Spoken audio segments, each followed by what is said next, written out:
Close up your take 200. This takes skill. 1, 2, 3, go. Happy birthday.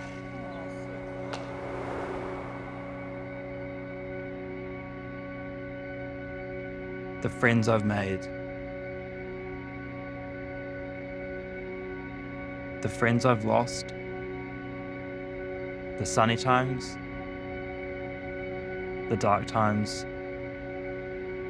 The places I've been. The good times. The bad times.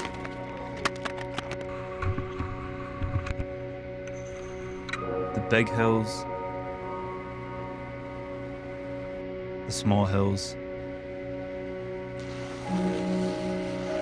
Everything has led me to where I am right now, and I'm going to enjoy it. Hi, I'm Zain Solanki. I'm 24 and I'm a downhill skateboarder. It was my mum. My mum got me my first board when I was 5 years old, and she made me learn how to skate because she said your mates will want to skate one day, and then it just continued from there. Yeah. And then still doing it. I don't know, my mum got me like a street board, so we used to go to Vic Park a lot and like street skate a bunch, and then kind of saw like online that you could do other things with the boards and actually go down hills and slide them, like power slide them, like that seems pretty cool, and then kind of took that trajectory away from street skating to like downhill skating. Yeah. Like just, yeah, like the board and just getting on skateboards was just like the best thing ever. Like I actually borrowed my dad's board for a while too. Like when I was like 10, I think, I just took his board because he stopped skating. Skated around on my dad's board and then slowly bought gear, and it got like the board I have today, and yeah, it's mean. Yeah, like my dad skated like a bunch back in the day, and like he was still cruise around when I was like in primary school, but then yeah, he got a little bit old and stopped doing it. But we used to bomb some like the local hills around where we used to live, so I wouldn't say longboarding, but the day he told me I overtook a car on this road, and then when I actually learned how to skate and I went to that road, I just called bullshit, because there's no way he overtook a car on that road because it's so slow. Yeah, like you were just having a fat yarn, like there was no way he overtook a car on that hill. Yeah, they're super supportive. Like, they know it's dangerous, but they just trust that like I know my own judgment of like what I'm skating and when I skate it. So yeah, they're happy with it. And they're just happy I'm around with good people. I must admit on some occasions I went out like a punk in a chump, or a sucker or something to that effect. Respect I used to never get, cause all I got was upset when it used to be like, and try to sweat it looking like the lip. For no reason at all I can't recall rolling C's in my face. Down the hall kicking it in the back of the school eating chicken at 3. Wondering why's everybody always picking on me. I tried to talk and tell them, chill, I did nothing to deserve this. But when it didn't work, I wasn't scared, just real nervous and unprepared to deal with scrapping, no doubt. My pappy never told me how to knock a out, but now in 95 I was surviving as a man on my own. Walk around with fat lip, yes, shit get blown. I'm not trying to show no macho is shown, but when it's on, then it's on.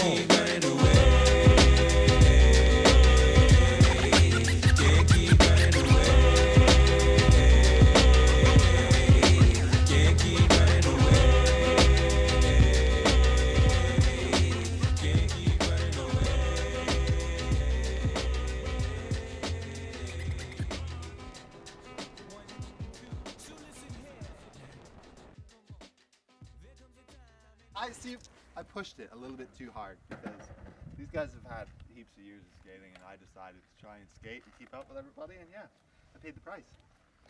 I wasn't ready. It's really that simple. Yeah. It's really, that's what it is. It's that simple. But I found the limit. No, it's a shit.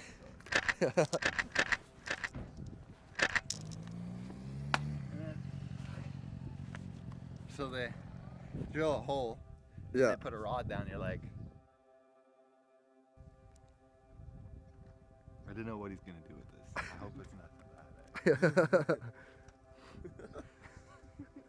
And I've had this one done too. So just... And I've had that one done too. But other than that, yeah, I'm just lucky.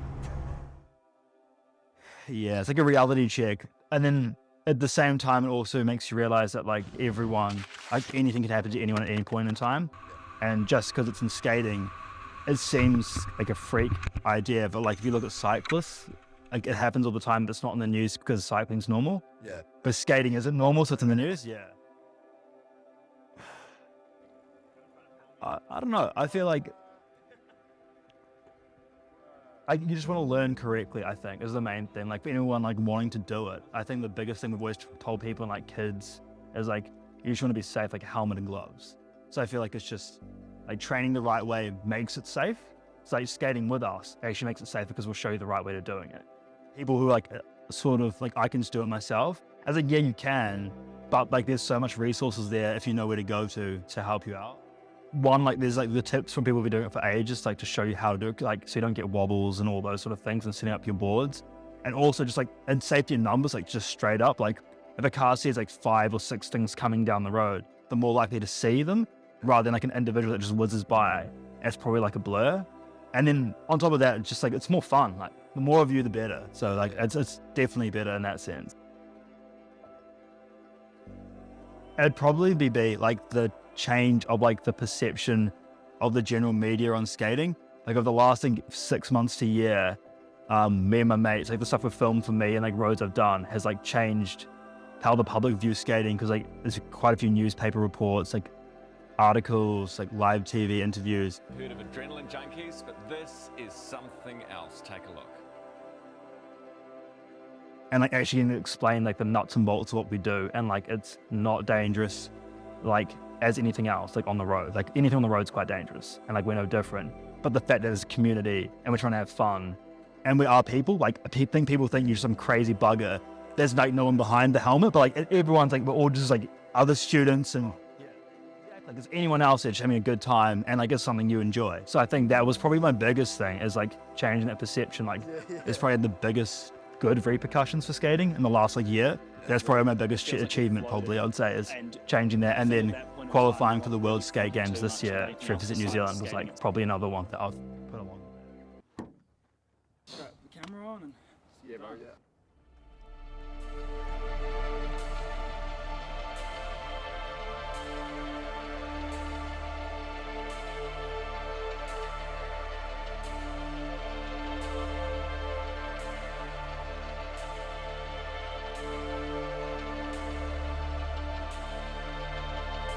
I've been waiting, I never lost my way. I've been fading without you. The air's getting warmer, the walls are closing in. Days feel longer without you. What if we just keep our eyes closed? We can dream that we're on an open road. Another pace, another turn. We can leave it all behind right now. So where you gonna be when it's freedom,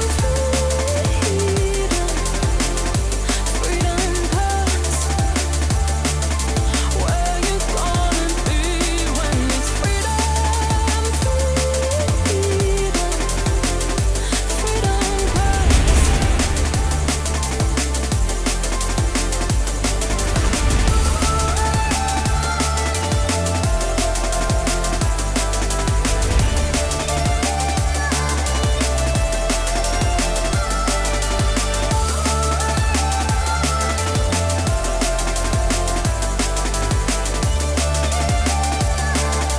where you gonna be when it's freedom,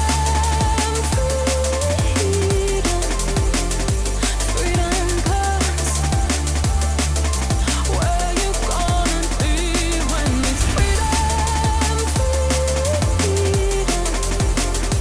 freedom comes? I've been waiting, I never lost my way. I've been fading without you. The air's getting warmer.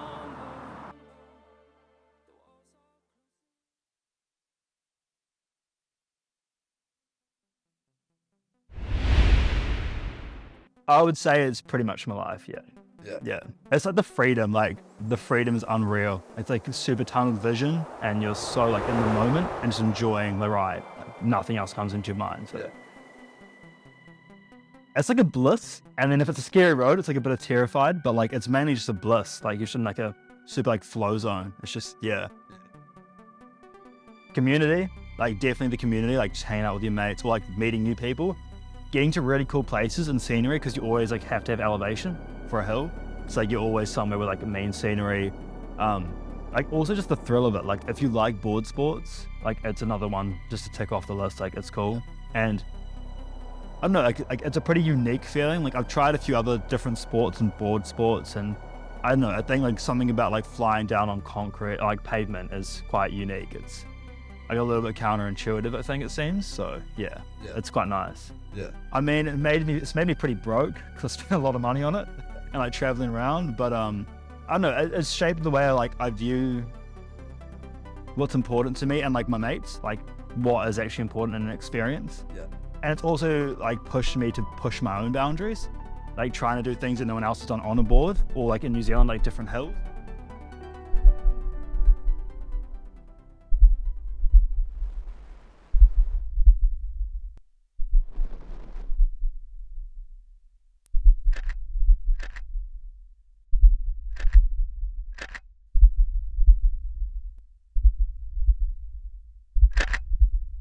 There was a huge explosion. It shook the ground. Next thing I knew, there were lumps of rock raining down all around me and impacting the ground. Adrenaline junkies, but this is something else. University student Zain Solanki turned a dream into reality during his uni holidays, skateboarding down Mount Ruapehu's access road at speeds of up to 100 kilometres an hour. That was probably like the main like road or video that like will been around a bunch, like on the Herald and like YouTube and that. I think it was my mate Arlo. So he drove up in the ski season. He's like, oh, like it would actually real cool to send this road. Then he realized they were repaving the road, and like all that one section that was like impossible to skate before because it was just like holes everywhere could be skated. And then he's like, let's make a trip down there in the summer. So like lockdown ended, I flew down, and we went to him. We're like, shit, this is actually perfect. Let's give it a try. And we strapped on the camera and just went for it. And then yeah, it just turned out real good. Yeah, and it was just fast. It's like, yeah, 100 k's an hour. So yeah, it's pretty fast.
shit. Fast? Yeah, man. Say 95. I Come reckon, in like, front. I'll hopefully be working, but like, I definitely want to skate always. So like, whether it's pro or just for fun, like that's, yeah, I'll still be skating. Are you in the Spurs in 95? I'll be skating. Through this bit? Yeah.